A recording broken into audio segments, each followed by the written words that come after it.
মানে চারপাশটা এত সুন্দর, কোথায় যাব সেটাই একটু বেগ পেতে হচ্ছিল বুঝতে। তো যা হোক,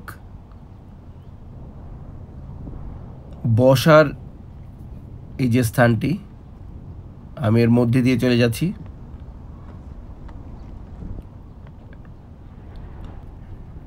সমুদ্র, এখানে একটি সাইকেল দেখা যাচ্ছে। এটি ওই আপনি ইচ্ছে করলে কোড ব্যবহার করে এটা ব্যবহার করতে পারবেন এবং নির্দিষ্ট এলাকায় আপনি ছেড়ে যেতে পারবেন, আবার অন্য কেউ হয়তো এটা চালাবে। সো বাংলাদেশে এই সিস্টেমটি রয়েছে। চিননের এই এলাকাটি অ্যাকচুয়ালি নিনা টাওয়ারের জন্য বেশ বিখ্যাত।